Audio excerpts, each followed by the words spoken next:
आपने बहुत लोगों को मौका दिया, उन्होंने आपको बीच रास्ते में छोड़ दिया।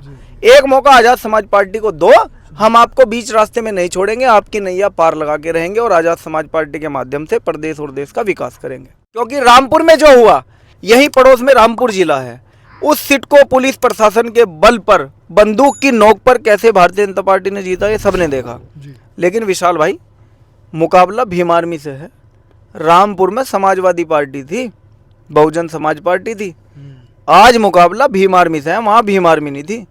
तो हम भीम आर्मी के लोग जहाँ खड़े हो जाते हैं ना, वहाँ पुलिस की बंदूक भी नीचे हो जाती है।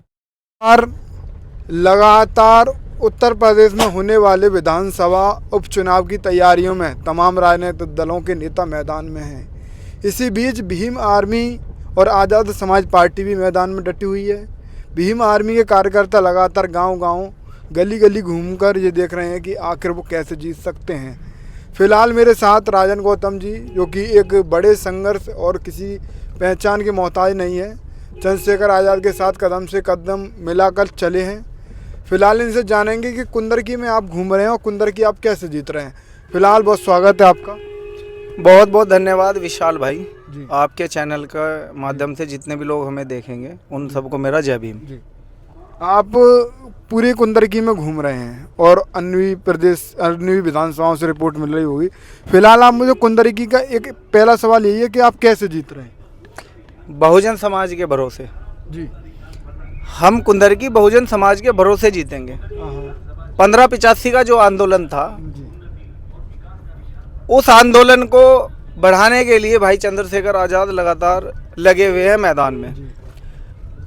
और यहाँ जब से देश आज़ाद हुआ है, पिछड़ी जाति को मौका ही नहीं मिला विधायक बनने का। कुंदरकी विधानसभा में यहाँ हमेशा से सवर्ण कास्ट के मुस्लिम विधायक रहे, सवर्ण कास्ट के मुस्लिम ही सांसद बने। अगर कोई तेली समाज का व्यक्ति चुनाव लड़ने की बात करे तो उन्हें बोलते हैं कि कोल्लू के नट बोल्ट भी चुनाव लड़ेंगे। अगर कोई सैफी समाज का व्यक्ति चुनाव लड़ना चाहे तो उसको बोलते हैं अद्धे रोड़े भी चुनाव लड़ेंगे। अगर कोई अंसारी समाज का व्यक्ति चुनाव लड़ना चाहे तो उसको बोलते हैं कि अब क्या मछली पकड़ने वाले भी चुनाव लड़ेंगे, हमारे सामने खड़े होंगे। तो जो मानसिकता सवर्ण हिंदुओं की थी, वही मानसिकता सवर्ण मुस्लिमों में भी यहाँ विधानसभा में हमें देखने को मिली। उसी के हिसाब से भाई चंद्रशेखर आज़ाद ने आज़ादी के बाद पहली बार ये मौका मिला है कुंदरकी विधानसभा के लोगों को कि वो पिछड़ी जाति के इंसान को चुन करके विधानसभा भेजे। और हाजी चांद बाबू के रूप में तेली समाज के, मलिक समाज के प्रत्याशी को भाई चंद्रशेखर आज़ाद ने प्रत्याशी बनाया है। और उसी के लिए घर घर जाकर के हम तमाम लोग काम कर रहे हैं। आपने जीतने के लिए पूछा कि कैसे जीतेंगे। जब हम मेहनत करेंगे, जब हम लोगों के घर तक जाएंगे, जब हम लोगों में भाईचारा बनाएंगे, जब हम लोगों में प्रेम भावना से बात करेंगे, उनके घर में खाना खाएंगे, उनके घर रुकेंगे, उनको समझाएंगे कि पिछले चुनावों में या जब से देश आज़ाद हुआ है आपने जिन पार्टियों को, नेताओं को वोट दिया, उन नेताओं ने आपके लिए क्या किया और क्या नहीं किया। जो आपके लोगों के ऊपर हमला होता है, हमारी कौम को टारगेट किया जाता है, तब हमारे लिए कौन लड़ता है? चंद्रशेखर आज़ाद लड़ता है। तो हम लोगों को बता रहे हैं कि आपकी लड़ाई लड़ने के लिए अभी आज़ाद समाज पार्टी के लोग मैदान में हैं। और पहले आपने बहुत लोगों को मौका दिया, उन्होंने आपको बीच रास्ते में छोड़ दिया।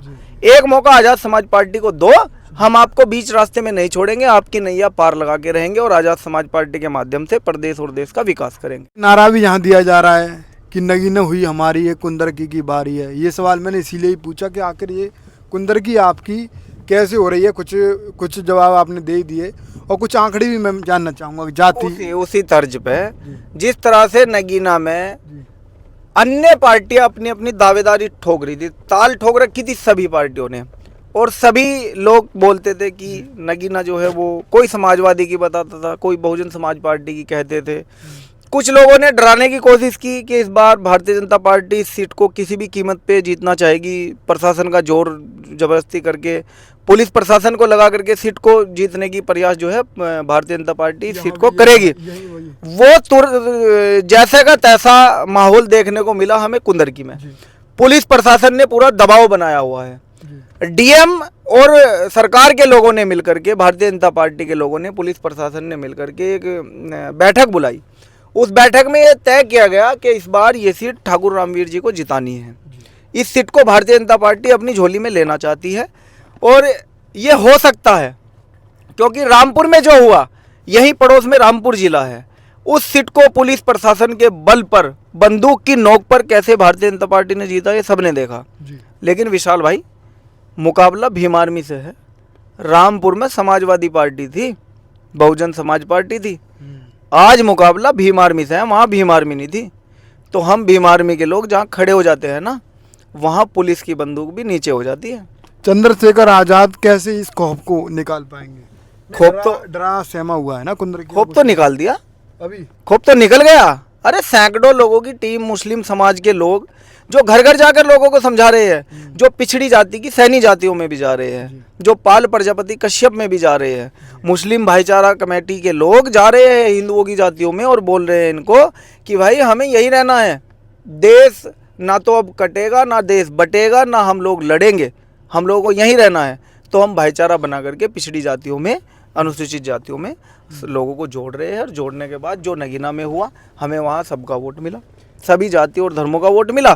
कुंदरकी में भी मैं आपको विश्वास दिलाना चाहता हूँ कि सभी जाति धर्म के लोग हाजी चांद बाबू को वोट करेंगे और ये सीट जीतेंगे। हम 30,000 वोट के अंतर से जीतेंगे, देख लेना आप। हाजी रिजवान जो समाजवादी पार्टी के प्रत्याशी हैं, वो कहीं ना कहीं क्या लग रहा है, रामपुर में जैसा हुआ उसके खौफ से गायब दिख रहे हैं। हाँ, डरे हुए हैं। उनके काम ऐसे हैं, जब वो विधायक थे, उनकी सरकारें थी, तो उन्होंने गरीब मुसलमानों को घर में बंधक बना करके उनकी ज़मीनों के ज़बरदस्ती बैनामे करवाए। और जब तक दाखिल खारिज नहीं हो गया, तब तक उनको किडनैप करके रखा, बंधक बना करके रखा।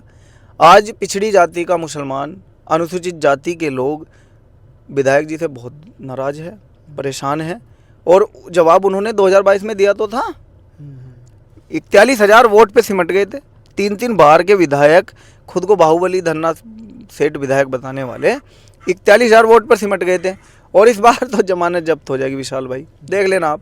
समाजवादी पार्टी की जो हालत नगीना में थी, अगर वो हालत कुंदरकी में ना कर दी तो हम भी आज़ाद समाज पार्टी के लोग नहीं हैं। क्यों दुश्मनी है इतनी आपसे? दुश्मनी नहीं है।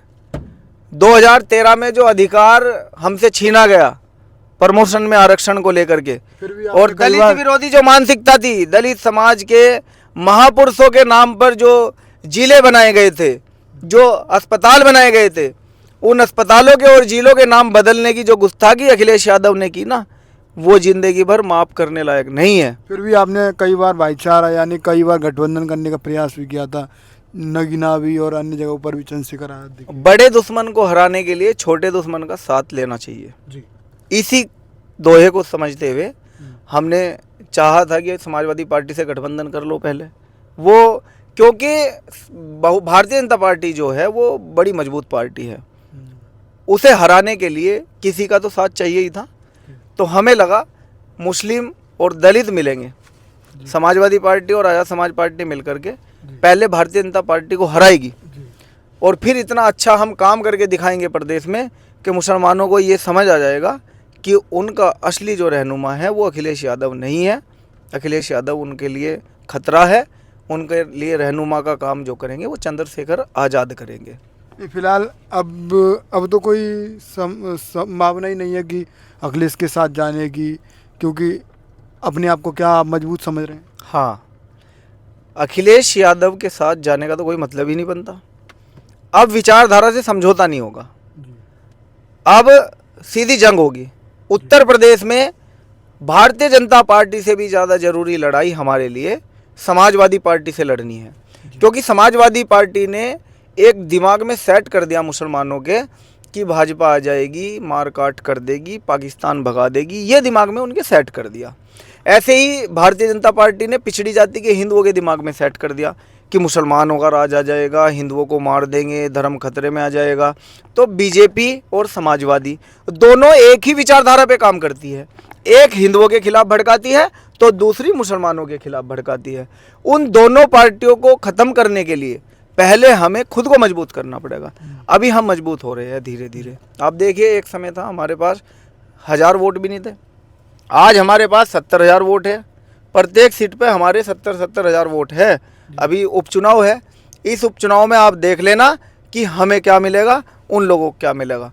2 सीट जीतेंगे हम। जी जी। फिलहाल राजन गौतम जी, मेरा एक यही सवाल है, कुंदरकी में अब क्या देख पा रहे हैं, क्या देख पा रहे हैं, कैसे क्या माहौल? मुझे तो चाय पीते दिखाई दे रहे लोग, केतली की। केतली की? हाँ, सुबह जब लोग उठते हैं तो मुझे रात सपना भी आया कि लोग केतली हाथ में लेकर के चाय पिला रहे हैं सबको। मैंने केतली दिखाई दी। हाँ, मैंने पूछा भाई ये क्या मामला है, तुम केतली से चाय क्यों पी रहे हैं? कह रहे अब तो पूरे देश को केतली की चाय पीनी पड़ेगी, अभी तो कुंदरकी का मामला है, 2027 में पूरा प्रदेश केतली की चाय पिएगा और 2029 तक पूरा देश केतली की चाय पिएगा। तो मैंने पूछा भाई ऐसा क्यों? कि हमारे जो नेता है, हमारे जो लीडर है, उन्होंने अब ये साफ कह दिया कि पढ़ेंगे तो बढ़ेंगे। इसका क्या मतलब है कि अगर हम खुद काम करेंगे तो हमारी तरक्की होगी, वरना हमारी तरक्की कैसे भी नहीं हो सकती। क्या अपील रहेगी इस उपचुनाव को लेकर आपकी, कैसे वोट क्या करें? हिंदू मुस्लिम दंगों से बचो। सभी जाति और धर्म के मेरे नौजवान साथियों, हर बार बीजेपी ने और समाजवादी पार्टी ने, कांग्रेस पार्टी ने, इन तमाम पार्टियों ने मिलकर के यूथ को लड़ाया है, और यूथ जिस ओर खड़ा होता है उसकी ही सरकार आज तक दुनिया में बनी है, इंडिया में नहीं दुनिया में। तो युवाओं को चाहिए कि वो अपने रोज़गार पर सवाल खड़ा करे, सरकार से पूछे हमारे लिए रोज़गार की क्या व्यवस्था है, वो पूछे कि स्वास्थ्य की व्यवस्था हमारे लिए क्या है, गरीबों के लिए क्या व्यवस्था है स्वास्थ्य की, वो पूछे कि जब न्याय के नाम पर लाठी मिलती है, जेल मिलती है, मुकदमे मिलते हैं, उससे छुटकारा कैसे पाया जाए। तो वो हिंदू और मुस्लिम को छोड़ करके वो सिर्फ और सिर्फ रोजगार की बात करे, शिक्षा की बात करे, चिकित्सा की और न्याय की बात करे। और अगर ये चारों चीज़ कोई दे सकता है तो वो आज़ाद समाज पार्टी है, क्योंकि हमारे संत गुरुओं महापुरुषों ने हमेशा इन चार चीज़ों के लिए ही काम किया है, शिक्षा, चिकित्सा, न्याय और व्यवस्था, रोजगार। इन्हीं के लिए काम किया और इन्हीं के लिए हम काम करेंगे। यही मेरा संदेश है युवाओं के लिए कि हिंदू और मुस्लिम के दंगों से हट करके आप सिर्फ इंसानियत की और शिक्षा की बात करें। तो मेरे साथ राजन गौतम थे। राजन गौतम लगातार कुंदरकी में घूम रहे हैं, क्यों और किस लिए जीत रहे हैं कि कुंदरकी, इन्होंने ये भी बताया, और कैसे क्या माहौल इनको देखा वो भी बताया। फिलहाल किन मुद्दों को ध्यान में रखते हुए वोट करना चाहिए, ये सब भी बातें आपके बीच रखी।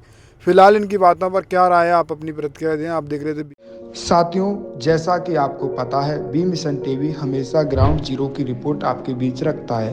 अगर आपको हमारा काम पसंद आता है तो बी मिशन टीवी को आर्थिक मदद करें, जिससे कि हम यूं ही निरंतर ग्राउंड लेवल पर काम करते रहें।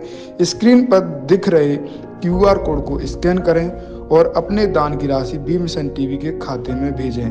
QR कोड के अलावा आप हमारी UPI ID BMissionTV@YBL पर भी मदद भेज सकते हैं।